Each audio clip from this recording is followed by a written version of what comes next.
Welcome to Mission Evolution Radio Show with Gwilda Wiyaka, bringing together today's leading experts to uncover ever-deepening spiritual truths and the latest scientific developments in support of the evolution of humankind. For more information on Mission Evolution Radio with Gwilda Wiyaka, visit www.missionevolution.org. And now, here's the host of Mission Evolution, Miss Gwilda Wiyaka. Did you ever wish you could bend reality and achieve the impossible? What does it take to surmount seemingly impossible challenges to transform your life? This is Mission Evolution Radio TV show, and we're coming to you around the world on the X-Zone Broadcast Network, xzbn.net. With us this hour to explore achieving the seemingly impossible is Chris M. King. Chris's life is a testament to resilience and transformation. After numerous seemingly insurmountable trials and tribulations, Chris chose an audacious path. He built a successful company from his car trunk, making a significant impact on the real estate industry. Chris is the author of Renegotiate Your Existence, Unlock Your Impossible Life. Drawing on spiritual psychology and insights from diverse luminaries, he facilitates transformative expeditions for individuals and organizations, pushing them beyond perceived limitations to achieve the seemingly impossible. His website, chrismking.com. Chris, thank you so much for joining us on Mission Evolution. Thank you so much for having me. I'm excited to be here. I think this should be a wonderful time. So, some people write and teach from their education, some from their opinions and ideas, and others from their school of hard knocks. Which category do you fall in? All of the above. I wondered. And what's your educational background?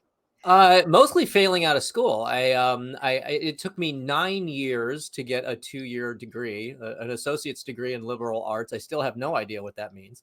I did a master's program in spiritual psychology, but because I never finished my undergrad, I did it as a certificate of completion student. So they let me basically audit the class. And so I did that. The rest of it was chosen training with organizations like the Flow Research Collective, the Flow Genome Project. I still train regularly with retired Navy SEALs, Army Special Forces. It's just thing after thing after thing that just like, it was much like the trials and tribulations that I've gone through. I chose all of it. You chose the trials and tribulations as well? I did. I really did. I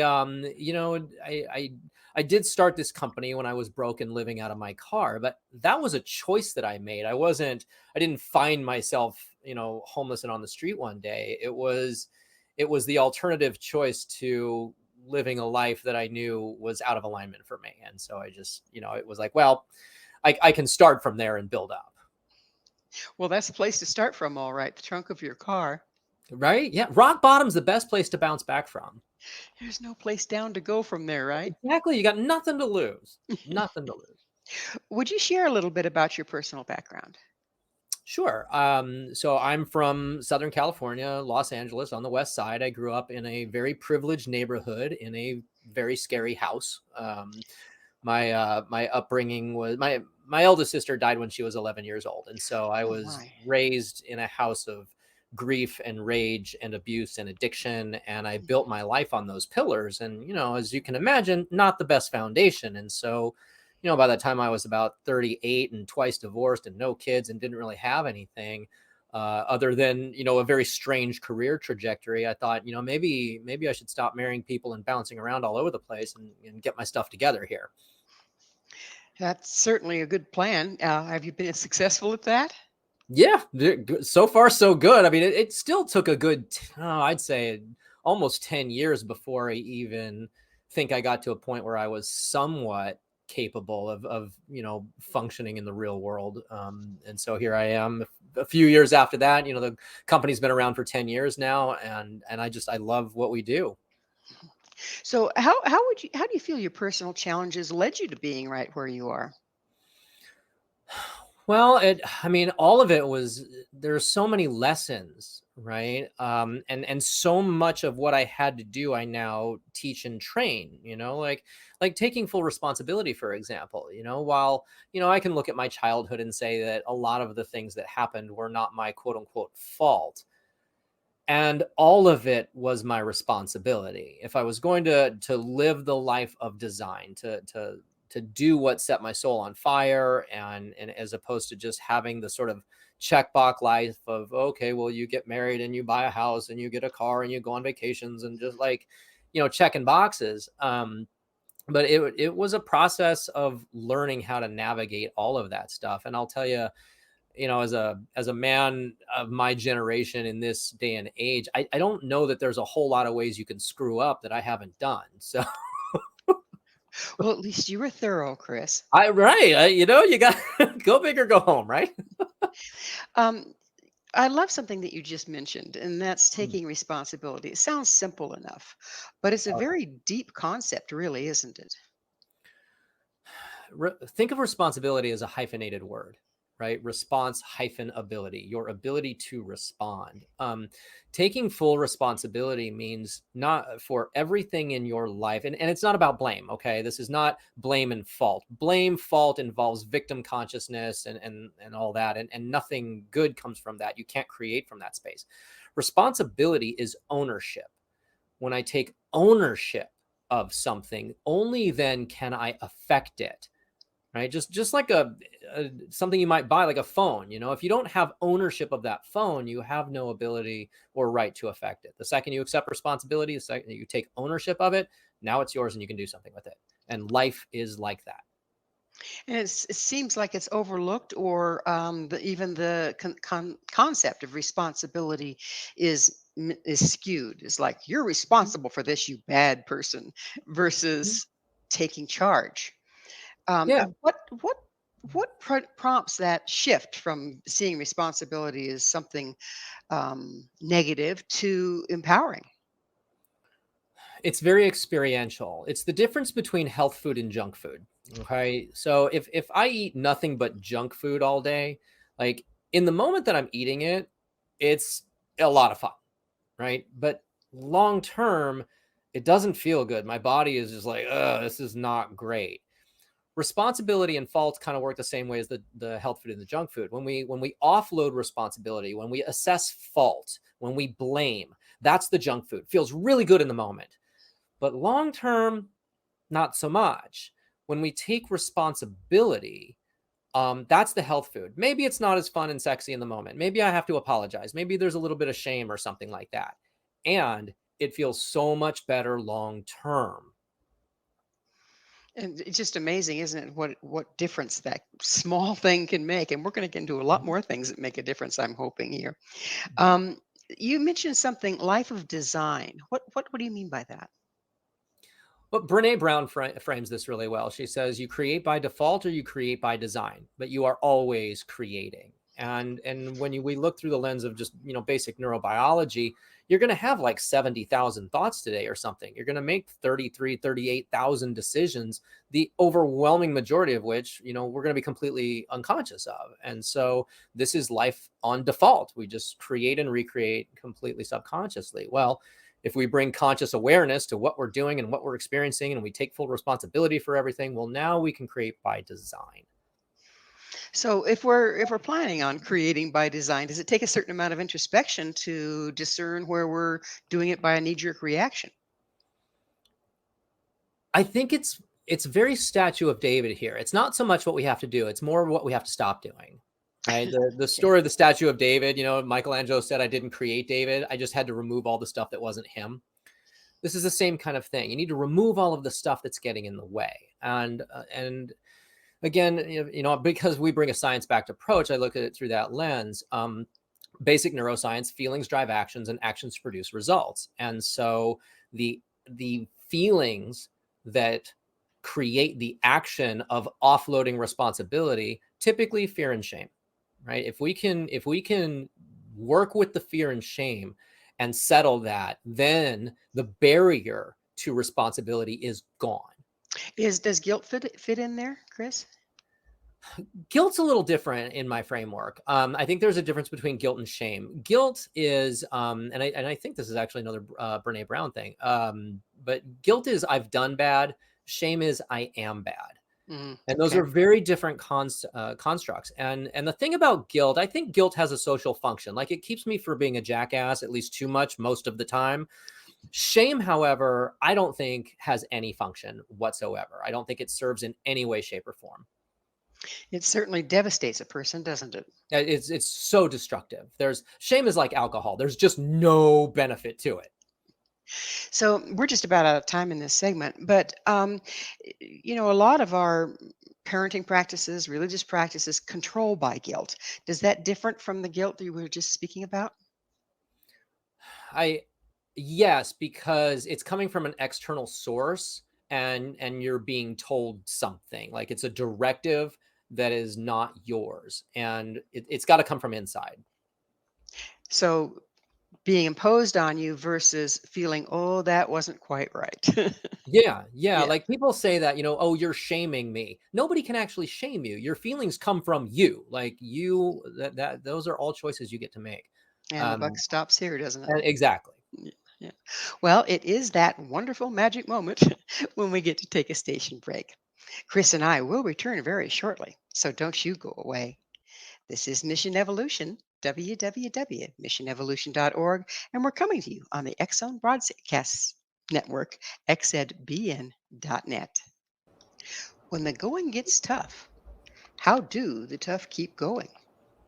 This is Mission Evolution, and with us this hour, we're discussing moving beyond limitations with Chris M. King, the author of Renegotiate Your Existence, Unlock Your Impossible Life.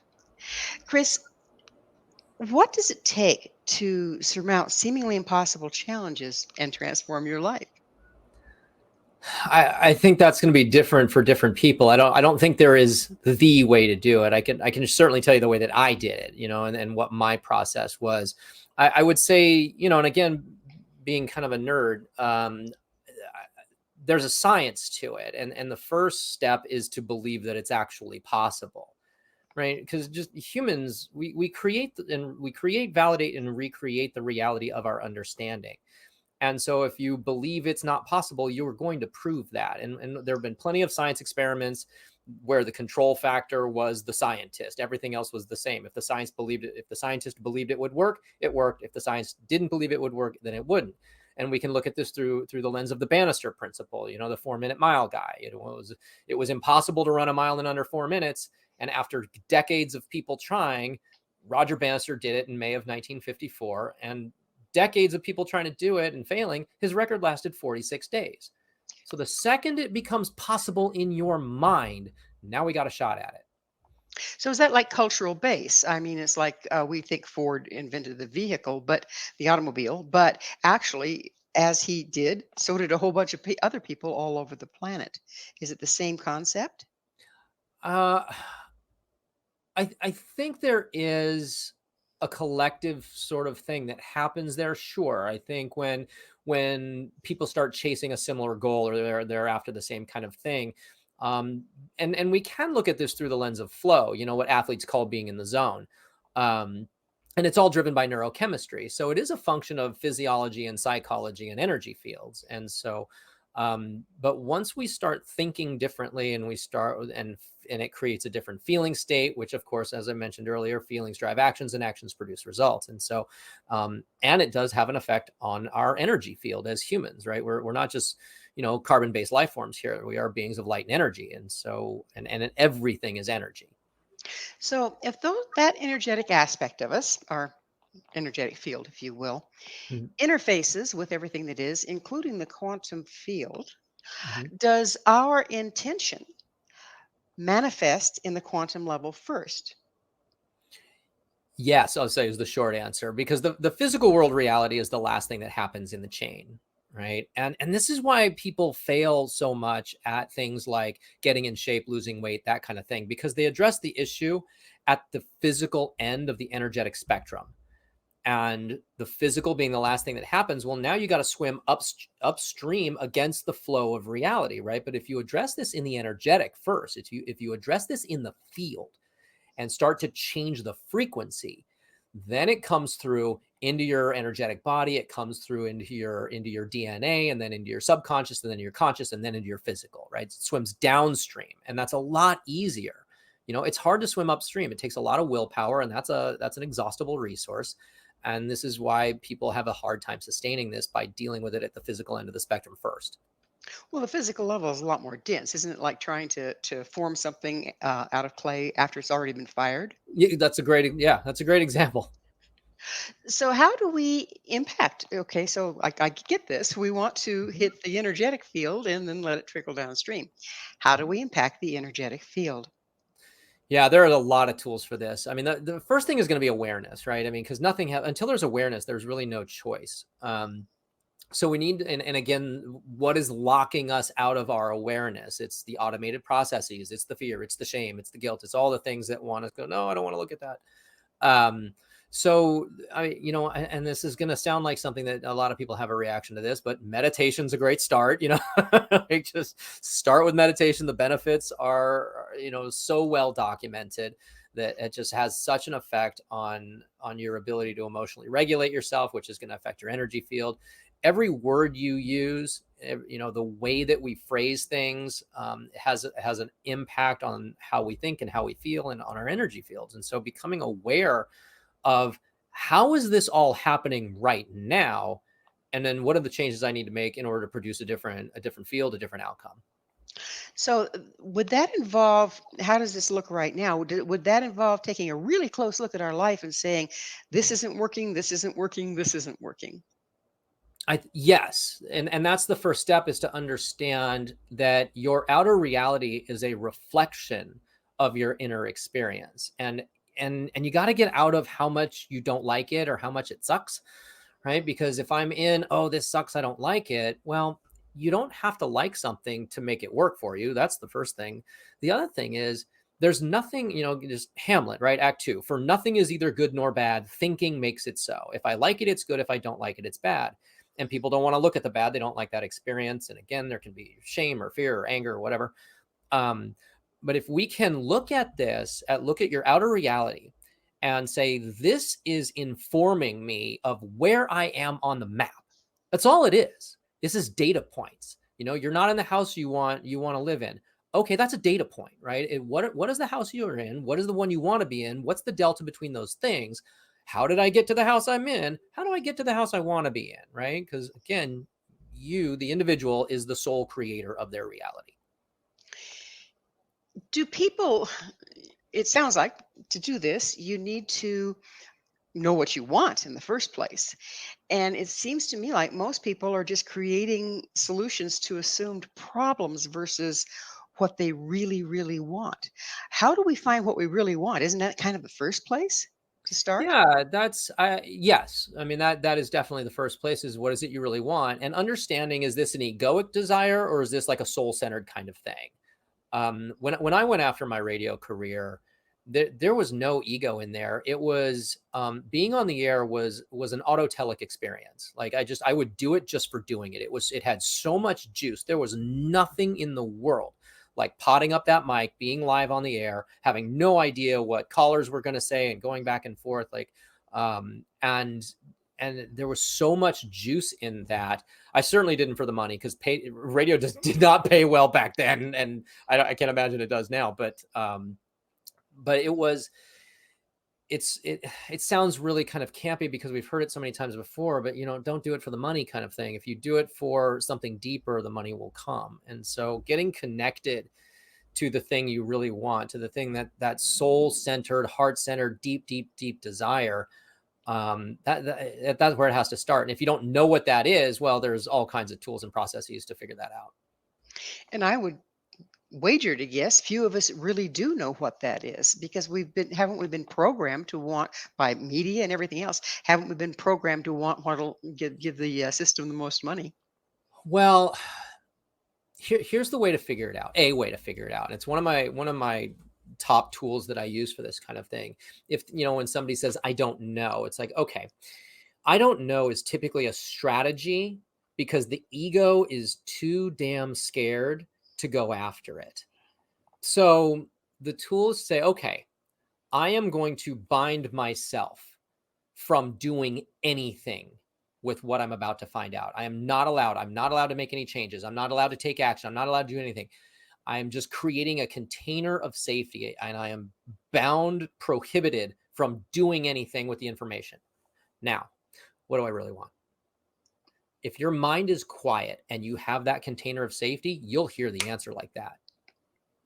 And it may not make sense. Like, you may not understand. Like, what? Like but if you allow that, I did this with a client actually, and she had built up her business over 20 years. And she's like, I don't know what I want to do. Do I want to keep going and growing and scaling, or do I want to do something else? And we did that exercise. I said, okay, I am binding you. You are bound from doing anything. What do you want?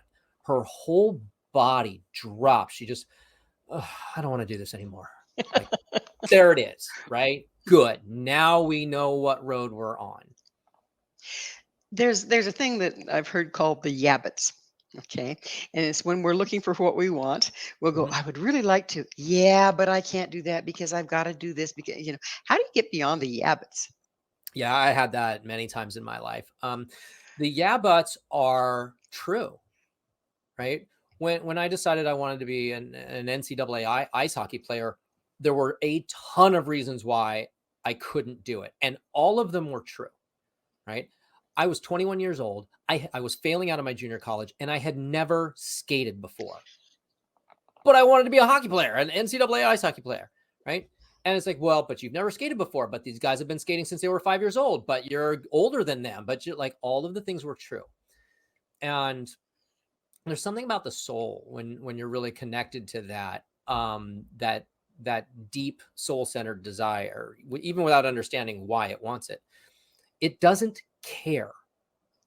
Like, and it's amazing how powerful I don't care can be.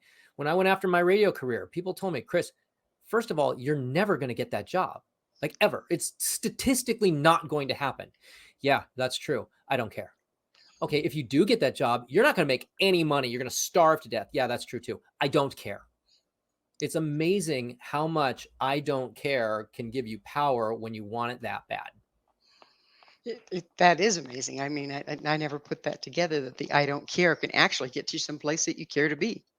Yeah, well, and as I mentioned, you're going to prove the reality of your understanding. So if I decide to take responsibility for my experience and say, okay, well, what if I'm wrong? What if there is a way to do this? What might be the first step without making any commitments here, right? Again, that container of safety. It's like, well, I would figure out a way to buy some skates. Okay, cool. And then I started getting creative. But what happens here is when we start doing these things, when we start employing these kinds of tools, it physiologically changes the way the brain works. It changes your neurochemistry. The neurotransmitters are firing differently. Like, it's a physiological change, which creates a change in your feeling state, which changes your actions. It changes your energy field, blah, blah, blah, blah, blah. Well, we're going to have to get into the physiology of it, and I really want to, on the other side of yet another station break. Chris and I will be right back to continue our discussion. So you stay right there. This is Mission Evolution, www.missionevolution.org. Are you creating your own roadblocks to success? This is Mission Evolution, missionevolution.org. With us discussing the challenges we create is Chris M. King. His website, chrismking.com.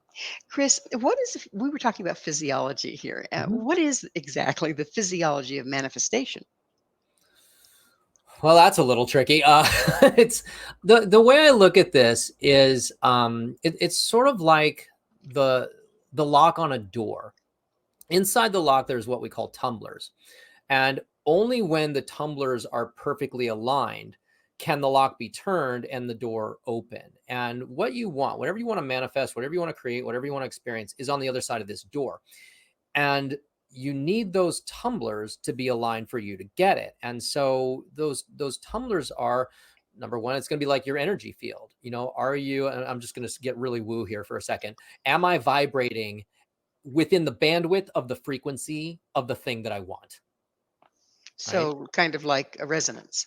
Yeah, exactly. Is because if you're at, just like a radio station, if I'm at 95.5 and you want to hear 106.7, well, there's a disconnect here. You're not going to get that station, right? So the thing you want is at a certain frequency. And are you living in that frequency. You know, this is kind of why they say dress for the job you want, not the job you have, because what you're wearing will have an effect on your feeling state and your frequency and your neurochemistry and blah, blah, blah, all the things, right?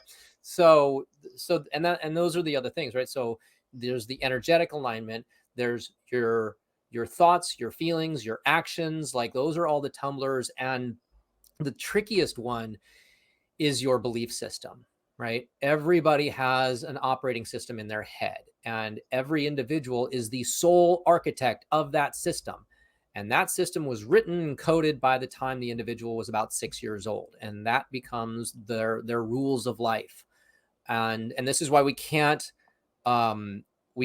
explain somebody else's actions through our set of logic, through our belief system, because they're dealing with a different thing. So I said, don't assign your logic to my behavior, because there's a good chance you're going to be wrong, because I'm dealing with a different set of rules.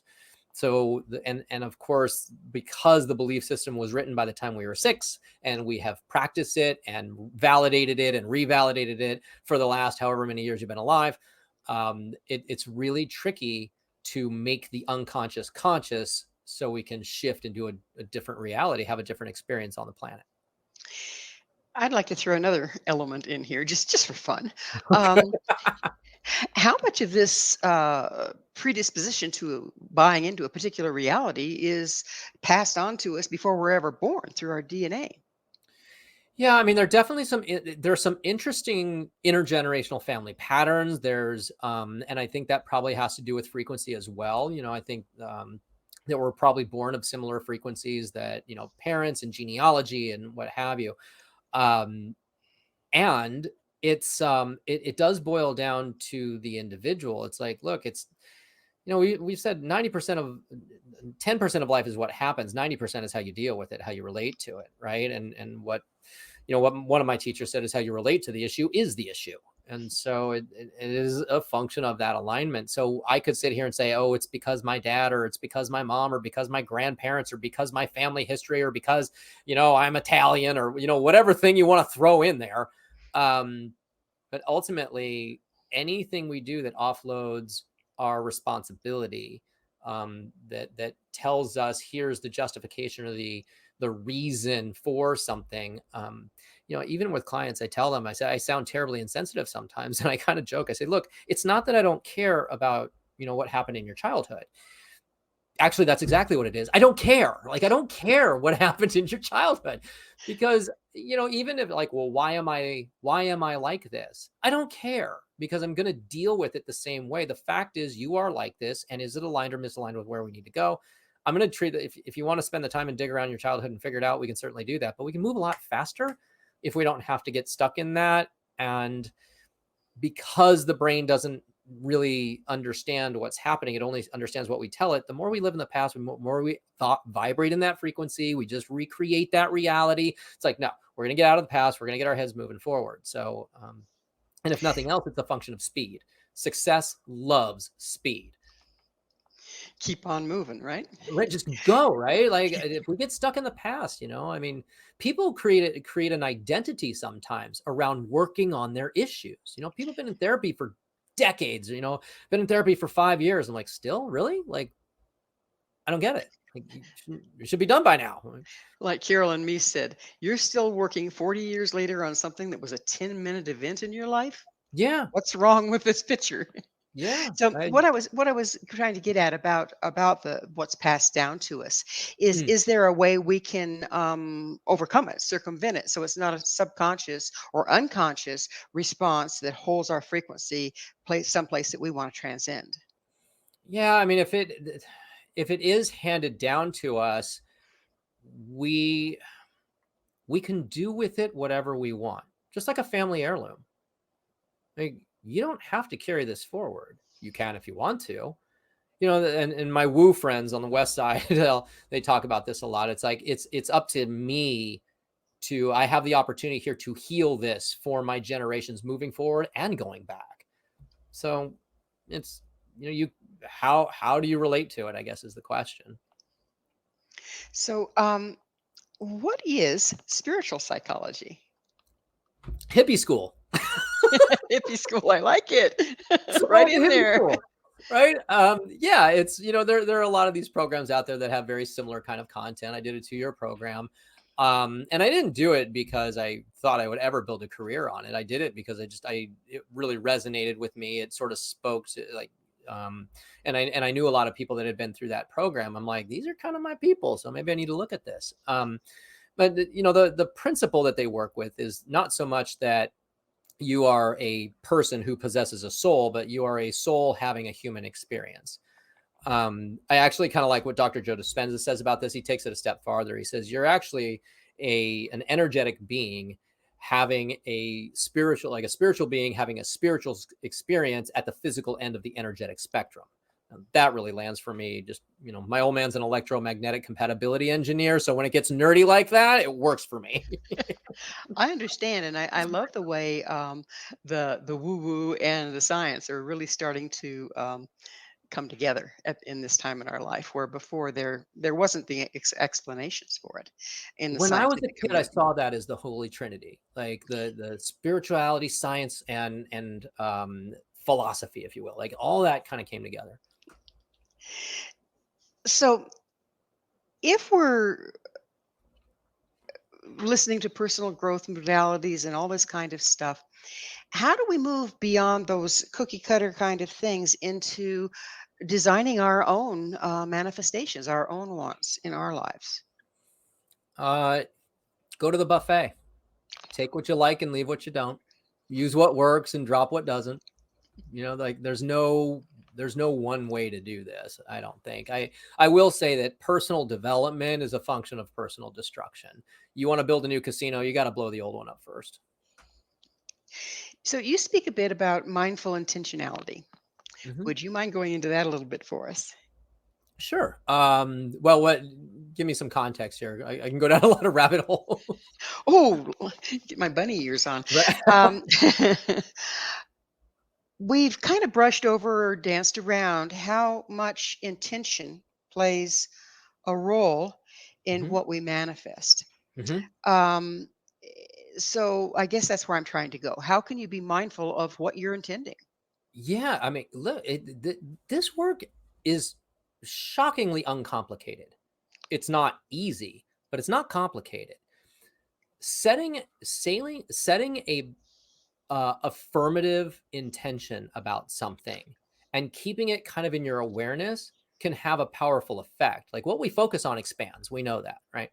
And if I were to say something, like if I were to do a speaking engagement, I do a lot of speaking engagements, and I set the intention that morning, say, okay, my intention is to be light, is to be succinct, and to be clear.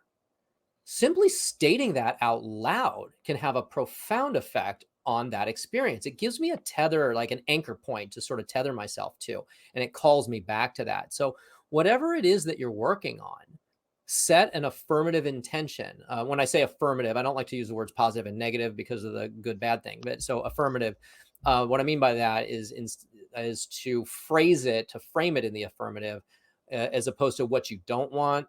Like if I'm playing golf and say, okay, don't hit it in the water, don't hit it in the water. I'm probably going There to it hit it in the goes, right water, in the right? water. Right. Or I'm going to because all my energy's on the water, right? The brain doesn't process the negative. Energy doesn't work that way. So it's like, okay, hit it in the fairway, hit it in the fairway. What's the affirmative intention? And then keep your attention on it, and it will have an effect. Even in terms of physical world reality, at the subatomic level, looking at an object has a physical effect on that object. We can measure it. So, Seriously. yeah, Is it yeah, like the observer effect that we hear so much about? right, Well, they are observing, right? right. Do you find that kind of keeping track of what you've intended, consciously intended, and then seeing how it goes for you and checking back with what you intended to go, oh, that's where that fell in there. Do you Yeah, find that is useful? I think so. Working or not working, right? Kind of do some analysis on, well, I've done this and this hasn't been working. So, okay, do something else, right? We're about out of time in this segment, but I want to open up a big topic here. Mhm. It's like sometimes we say, I want such and such. I really want this. But Mhm. we don't understand what we have to let go of or change or face in order to manifest it. Mhm. Um, is there a way to, and we'll have to look at this on the other side of the commercial break, but we're looking for ways to set aside the things that we don't want to have without focusing on them, and incorporate it into our intention. Does that work for where we're opening up on the next side? Love it. All right. This, please stay with us as Chris and I continue to explore manifesting the seemingly impossible. This is Mission Evolution. www.missionevolution.org. Stay right there. We will be back. What does intention have to do with anything? This is Mission Evolution, missionevolution.org. We're continuing our discussion with Chris M. King. His website, chrismking.com. Chris, we were just looking at intention, and it seems like, in my experience anyway, when I set a very clear intention, I've done a good job of that, right? All of a sudden, everything that stands between me and that intention, whether I knew about it or not, is up in my face to be cleared. What's going on there, and how do we work with that? Well, this is why we say be careful what you wish for. Right? Because when we set an intention for something, and if it's really true, right? And true as defined by aligned, right? Then all the things that have been preventing that are going to be up for review. And so it's going to be the barriers, it's going to be the blocks, it's going to be like all the triggering events and things like that. It's like, okay, well, if you want that, you need to clear the decks here. So here's that not enough story that you need to clear. Here's that I'm not good enough, or I'm not lovable, or like these things are going to pop up. If you are going to be a good steward of your mission, then the requirement is to do what needs to be done in order to manifest that. And that means dealing with some of the things you may not have been wanting to look at, because it's easy to think about the affirming things that we want to do and the things that we need to get or obtain or whatever. Sometimes it can be a lot harder to look at the things we have to let go of. Or transmute or whatever. And Right. it seems like it's the very common response to this is, oh, maybe I'm not supposed to have that. Versus, because we're meeting with resistance, rather than reframing it into, oh, well, this is what I have to pay to get there. Is it worth it to me? How do we shift over to that mindset of, oh, well, this is the cost of entry here? There are a lot of that can be a slippery slope, because the resistance is the resistance set in our path because it is part of the alchemical process, or is the resistance like an egoic fear thing or whatever? We need to understand the nature of the resistance.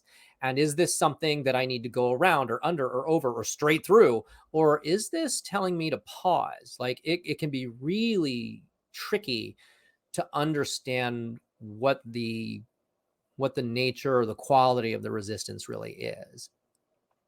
Can we facilitate finding that by going back to what we intended in the first place and seeing how it fits in?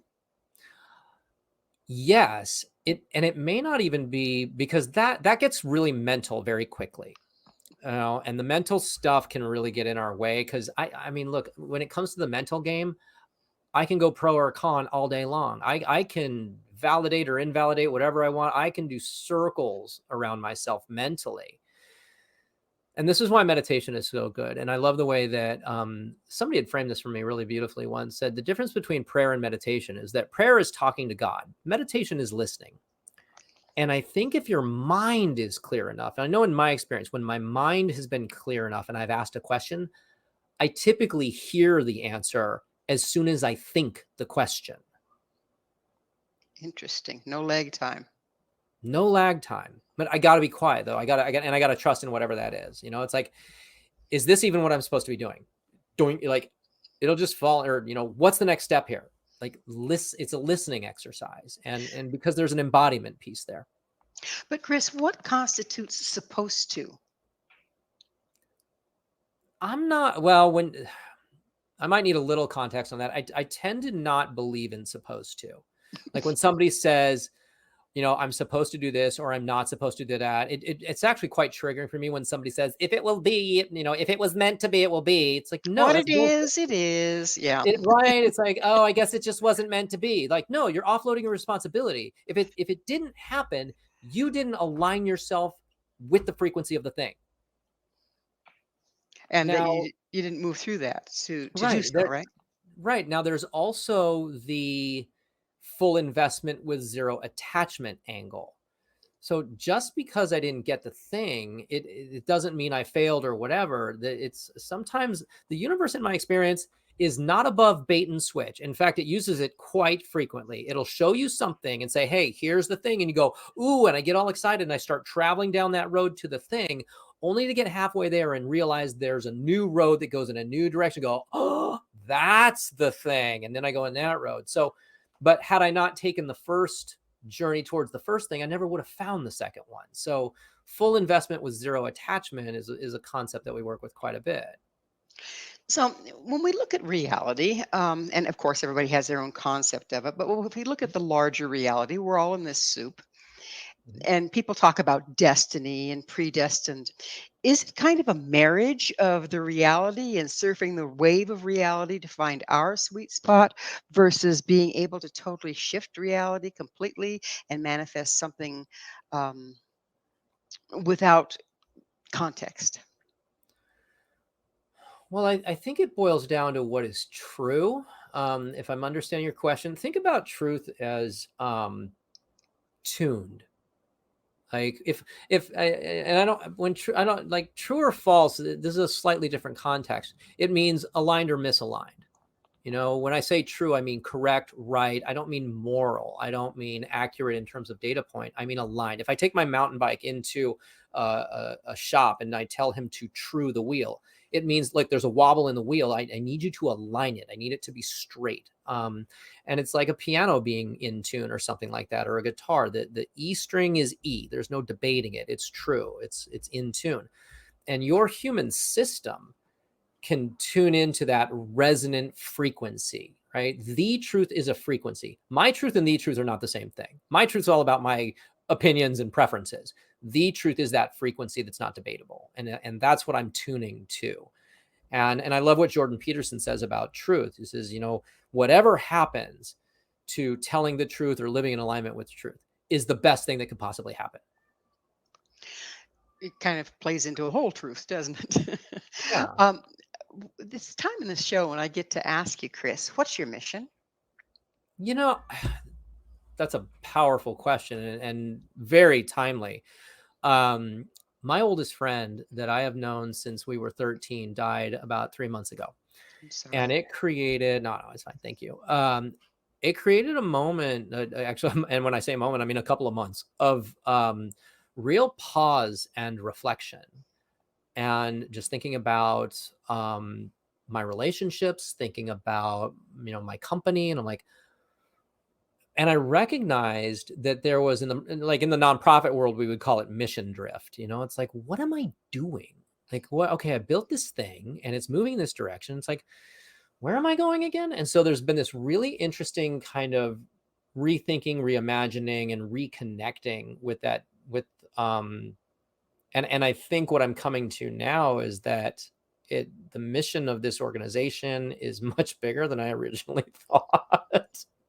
It's about twice the size of what I thought. I went, oh, there's a whole other piece here. And so now I've been kind of noodling on that, and we'll see where it takes us, but I'm really excited about it.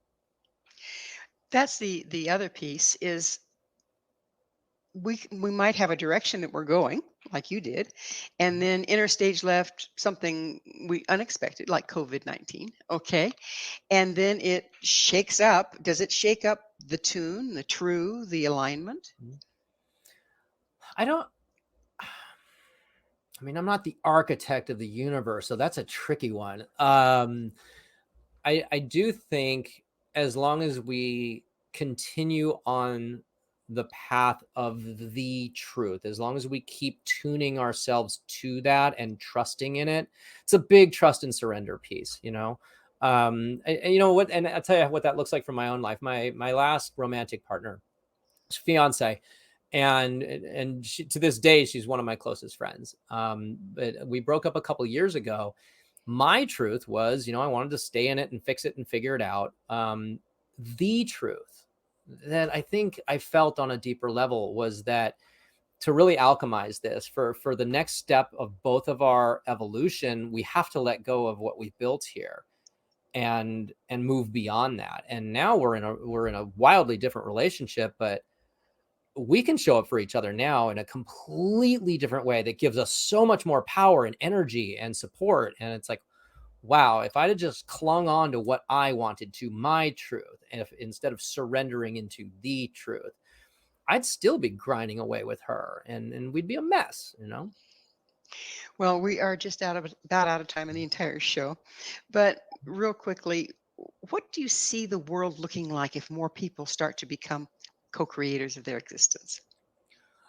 Well, I think that's going to scare a lot of people. The powers that be are going to get real upset real quick. The world is like clinically run by psychopaths, and when people stop buying into the victim consciousness, when people take responsibility for themselves and their lives and their universe and start co-creating with source, spirit, universe, God, consciousness, whatever you want to call it, then the world can really change and transform. But I tell you what, we got to stop fighting with each other, right? Boy, isn't that the truth? Item number one, like you did with your former fiance. That's If it. we stop fighting and stop demanding things that neither one of us is able to give, maybe we can create something. Exactly. So it is that time. We are out of time. Chris, thank you so much for coming on the show. My pleasure. Thank you so much for having me. It was such a uplifting conversation for me. Thank you, Chris, for me as well. Our guest this hour has been Chris M. King. Chris is the author of Renegotiate Your Existence, Unlock Your Impossible Life. To find out more about Chris, where you can find his book and all that he has to offer, visit his website, chrismking.com. This has been Mission Evolution with Gwilda Wiyaka. For more information or to enjoy past archived episodes, visit our website, www.missionevolution.org. But please, be sure to join us right here next time. This mission will continue, bringing information, resources, and support to our rapidly evolving world.